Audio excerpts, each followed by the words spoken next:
So we're going to take this clay pot of mine, and I am going to put a watermelon motif on here, and I'm going to show you a real quick, easy way to do that.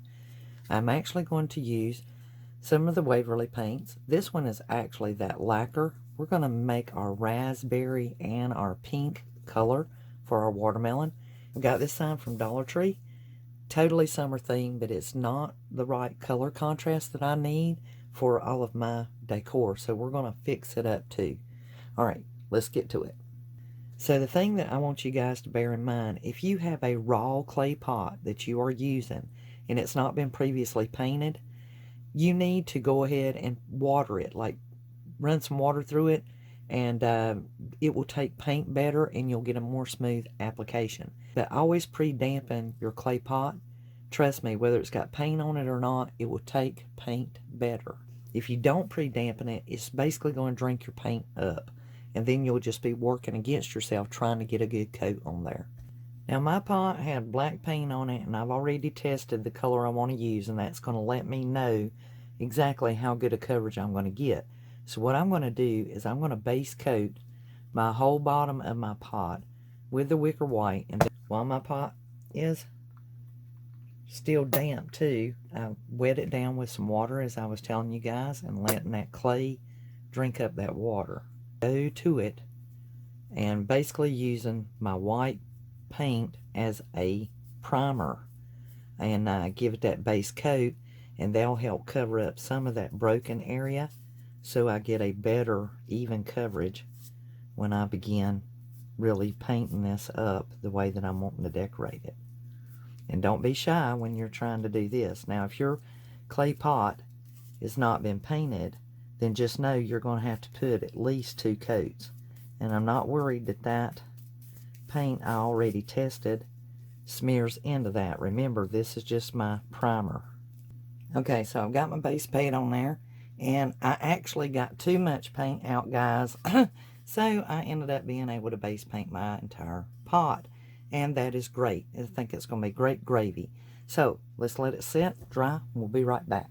Now while our pot is drying, we're going to go ahead and work on this sign.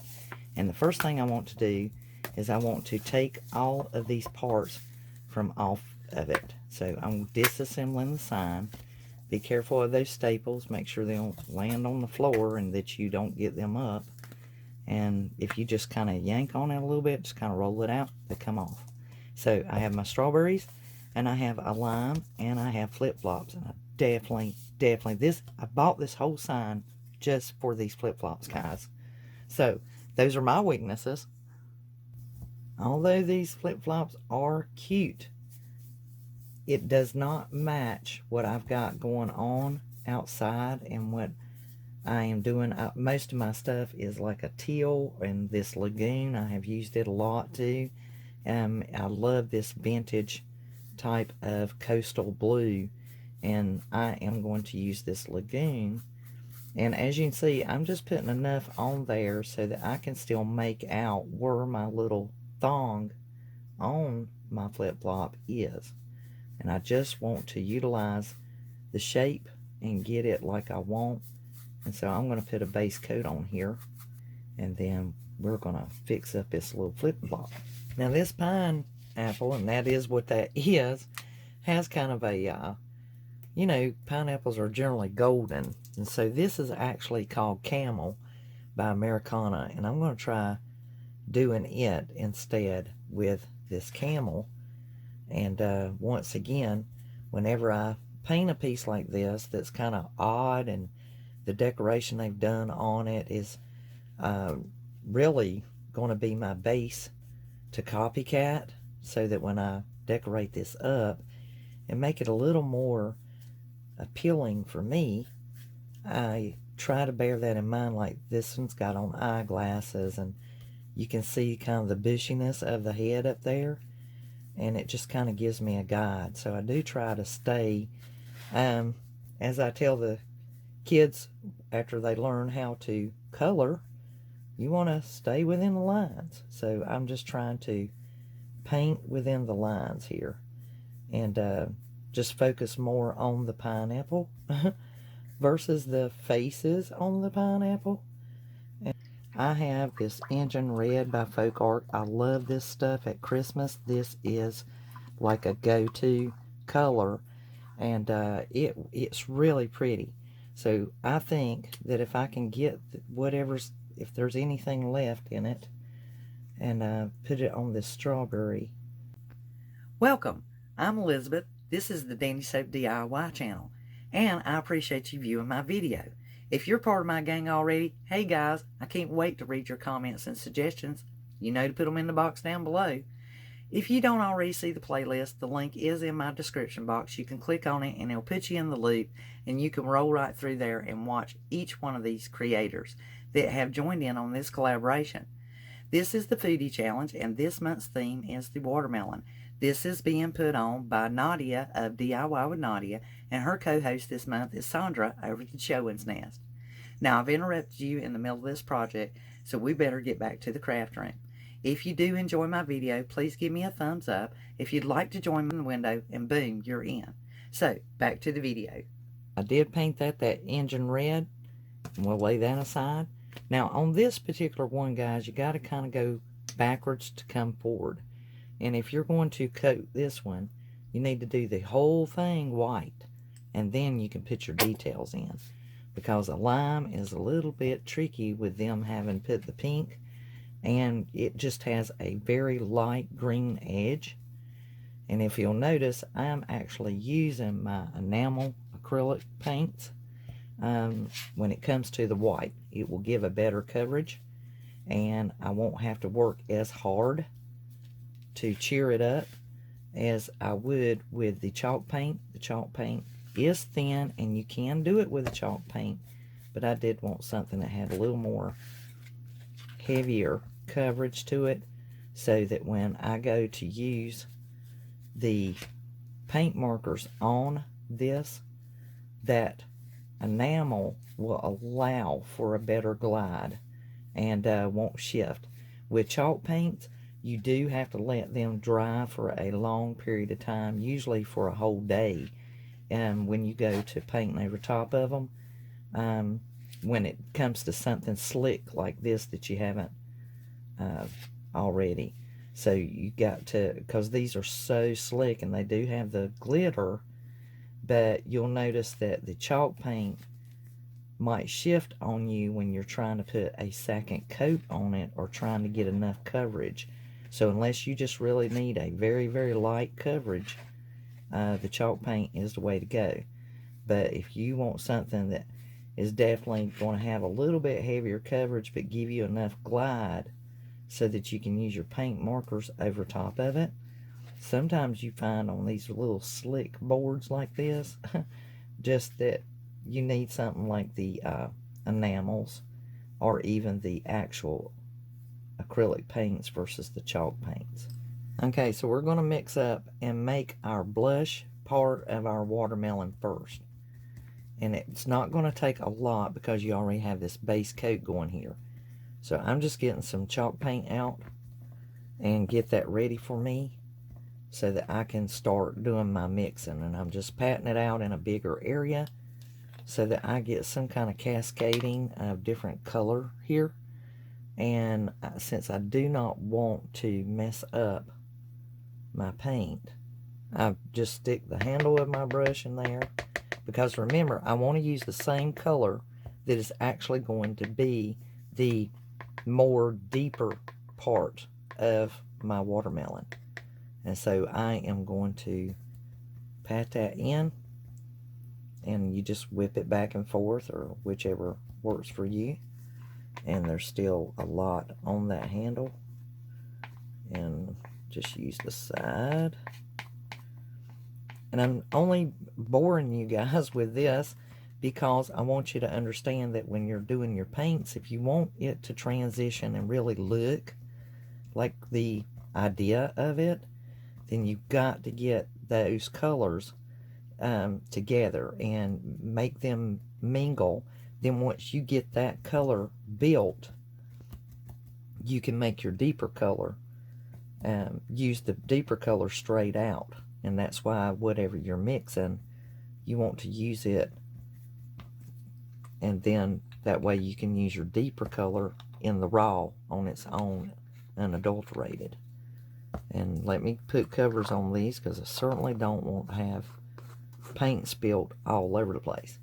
And chances are I've made enough of this mixture to get what I'm going to do. And as you can see, it's got a great spread when you're using that enamel paint, the enamel acrylic paint. And we're not so worried down here, because we're going to actually make that dark, make a more deeper. We're going to be using our deeper base paint. So I'm just doing this top area so that we get that a look of a watermelon. And then there's enough there, I can pull it on over and just get that base top that's going to be lighter. I'm doing it first. And then we will be doing a little bit of kind of some pouncing going on. And I do want some little bit of that white happening in there, so it's not so solid per se. And now we've got this done, and once this dries, we will move on to our deep color. And so I'm just getting this done so that it can sit and dry. That lower edge, if you get paint on it, that's fine. It's not going to hurt a thing. But it's really not where my focus is.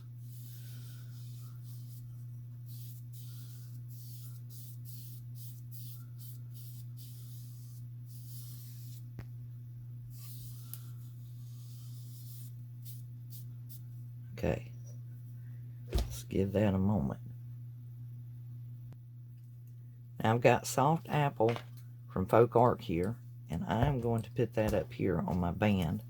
I looked at some other colors, and it just wasn't, I don't know, the hue, you know, your tone per se wasn't looking really good with my color contrast of pink here. So I'm going to do this soft apple. The great thing about painting, guys, is always remember there is no such thing as messing it up. You can always go back and paint it something different. If you don't like it, go back to the drawing board, so to speak. Just give it a different color. I really, really like painting, because it feeds my hunger and desire, so to speak, to be creative, and it gives me the ability to make changes as I want to, and I just enjoy it. I really do. I find it very, very relaxing to slap some paint on something and just give it new life. It's lipstick and rouge, guys. Lipstick and rouge, and that's what it's about. It just makes it so pretty, and it can cheer it up. And after that paint is just worn out and gotten some age on it, and it's just no longer vibrant, and it's just done all it can for you. It's giving you years and years of beauty, and sometimes it just needs to be refreshed or an update. Okay, so let's give that a moment. Okay, guys, I grabbed that stencil brush from Dollar Tree that I had bought, and it is the right amount of stiffness that I'm looking for. You see that? That's a great stencil brush. I used to pay a lot of money for these things. So basically, get your paint, and when you pounce that, you are actually loading your brush. You see how the paint is working up the bristles? You're just loading it up. And this one is very dry. I did not dampen this brush because it's a stencil brush, and I do not want to soften the bristles or condition them. I want them to stay stiff and bristly, but I do want to get enough in there to be effective. So you want to just load your brush up, and you pounce straight up and down. See that? Up, down, up, down, up, down, and just do it kind of rapidly and get it on there. Now this is what we're going to do. We are just basically going to just pounce the paint, and we want it to have that effect So we're not trying to be particular, or is it particular? So we're not trying to be particular. We're just trying to get our paint situated there, and we want a little bit of difference. So I'm going to go up further now that I've seen how much this is going to allow me, and that's going to give us that difference, because I don't want it to be too smooth. And see how I'm pulling downward with that stencil brush and just kind of doing a pounce down in this area. But when you get up here, kind of pull it down towards you. Just kind of keep pulling. When you hit with the brush, do it sideways and just pull it down. But then when you get here, go crazy and just pounce, pounce, pounce, pounce, pounce, pounce. And do that all the way around. When you're doing stenciling like this, using a stencil brush to do what we were doing, you want to blend off. And blend off is basically dry brushing and just hitting that area, trying to kind of get that to look even so that it's balanced. See, like this is a little bit higher and this is lower. So you're just blending off, and that just makes it look a little more finished and smooth looking. And just make sure you're just up and down and just kind of blend off. And then we are ready to go to our next step. Now I'm going to take the stencil brush and this fern from Waverly, and I mean ever so little, just whatever's on that lid. And once again, almost like a dry brushing effect, guys. We just want just a little bit of blend off.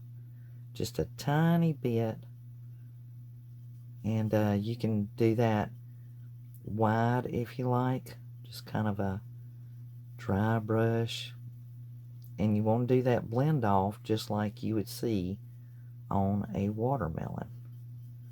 And so you can go ever so often, you know, maybe a 1-inch width there, kind of just a little bit broader. And once again, just almost like a dry brush effect. That's the great thing about a stencil brush, is you're going to get that little bit of natural blend and smoothing. It's a great, great dry brush. And you can use that technique. And we use it so often in my videos, especially with farmhouse and all. So that's just a little tool you guys can put in your arsenal from the Dollar Tree, and you can use that. So I need to run out of paint there, and just kind of do a real soft blend off. That's where you're kind of pulling your bristles inward and not leaning on it so much. And then, like I said, I'm just working at that. Don't want it too heavy, guys. You know, so you got to be careful about how much paint you put on there.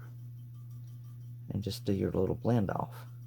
Now, I'm choosing to do this. I really love it just like this. This is gorgeous. And I'm just putting a little bit of deviation in there, just so you can change this up and use what you got and add to it if you want something a little more, if that's be to your liking. And so that's basically what I'm doing. I'm just doing it 2 different ways here. I would have left it at that soft apple, and then I thought, well, you know, it would be nice to have some deviation there, some deepness, and see what that would look like. And I knew it'd be cute, because I am loving this. This is so gorgeous. I am loving it. And I love watermelons. I do. I love watermelons. I think it's just like the prettiest if you're going to like do some home decor or something in your kitchen or even outside for summertime. I think it's just like the most perfect decorating, because you see sunflowers and you see lemons, but in the summertime, watermelons, oh, everybody just gets so excited and anxious for watermelons. Okay, so now we have our stripes going there. And that was the very first one we did right there, so I'm going to even it up a bit. Okay, that's looking pretty good. Now taking the black paint marker, I'm just going to put some seeds on here. And guys, just don't be too particular. Just make them like teardrops. And they don't have to be perfect. And you can just kind of put them wherever you want them. And if it's a teardrop, remember, it's going to be bigger on the bottom than on the top. And kind of has a point to it. So, just like a teardrop. And just put you some all about your pot. Just make it look cute. They don't have to be the exact same size. As y'all can see, I am not at all accurate on the size here. But I'm having fun. I'm having fun drawing these on here, guys. That's what it's about. Just have a good time. Enjoy doing your thing. Do your crafts. And enjoy it. And have a good time with it. And don't think, oh, it's got to be perfect. Because guess what? It's going to have a plant in it. And if somebody's looking at close at the pot, then they can critique it. But the truth of the matter is once we get this done, you'll want to seal your pot. And then that way it's protected for a long time. You don't have to, but I would if I've done all this work on the art.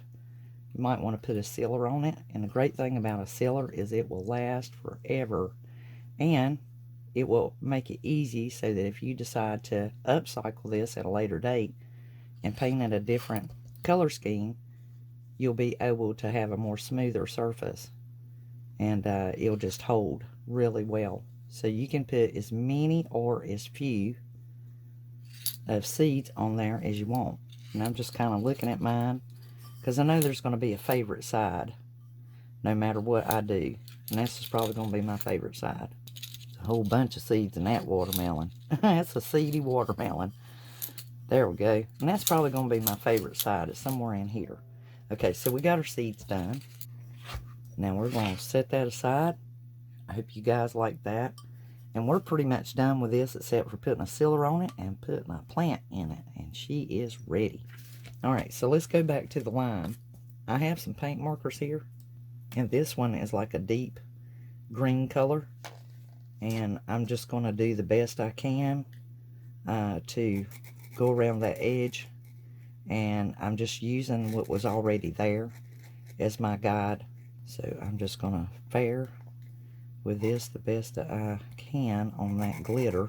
Finished out that lime with the marker, and then I used a gold paint marker to do the pineapple, a black for the strawberries.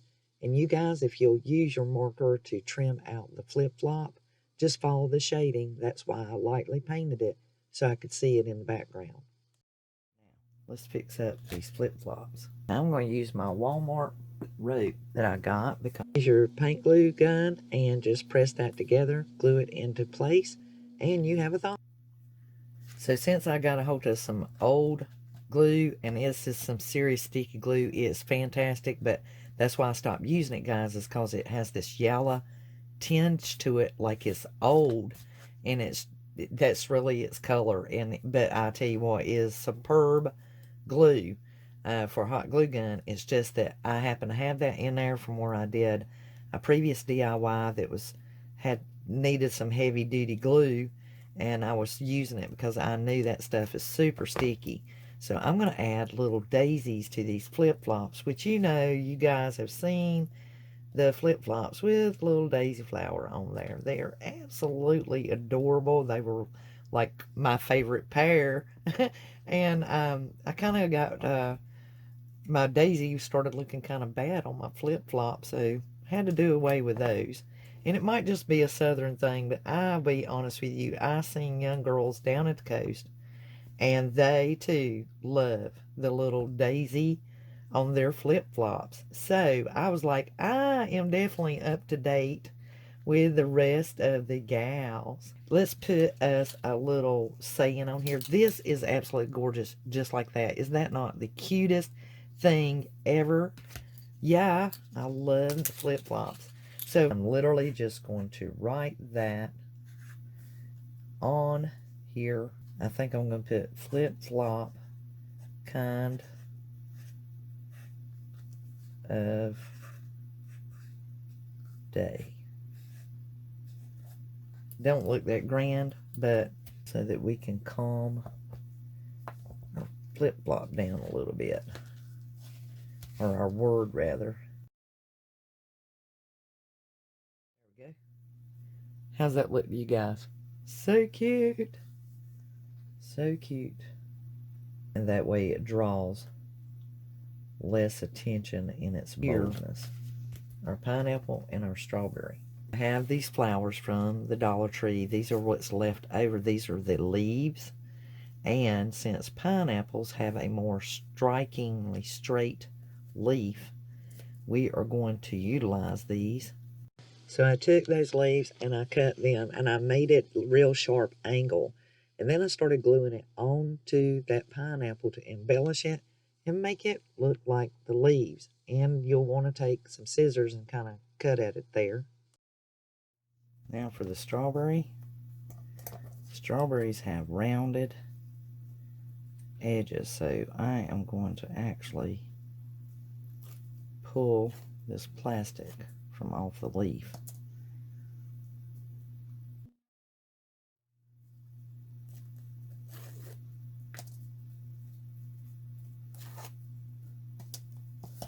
So you got these leaves, and strawberries have more of a sharp point and they sit in the middle with a stem. I just cut these rounded at the top and made sure I just glued them and embellished the top of that strawberry. Then I took a stem from one of those flowers, or where we pulled the leaves off, and I glued it into place to give it a stem. And it looked just cute. For pineapple or strawberry, we have our lime. On this lime, I added Lime Me by the Pool onto my lime, and I did it with a black paint marker. And then on the pineapple, I went Pineapple Summer. And I just thought that was cute. And you'll see that I use a black magic marker, or excuse me, paint marker, to, deepen it and shadow it there. And that's just real simple. Just go to one side or the other of your letter, and that will make it look shaded and give it the right shadowing. I took leftover stems from artificial flowers and glued them to two of the signs. And on my flip-flop, I took some of the nautical rope and tore it apart, glued it over top of that yellow glue, and that really made the flip-flops look like a genuine pair at the coast. And you guys, I think you're going to love what I ended up doing with the watermelon clay pot. And it is just an absolute gorgeous pot. And here is everything that we made together today. And I hope you guys get as much joy out of painting as I do. So I took the Lime Me by the Pool and placed it in my daisies on the front porch. I placed the pineapple-y summer and strawberry in my lemongrass. And with my beautiful bounty to show off of all my blueberries and squash this year, hope you guys are having a great summer. Think outside the box. Use your clay pot inside as a caddy or to capture all of your fresh gardening. And it's just gorgeous. I absolutely enjoyed doing this with you all, and I hope that you will leave me some great comments and suggestions. And here's what I did with the flip-flops on my home sign. So it's a flip-flop kind of day, and it looks absolutely gorgeous on the home sign where the O would be.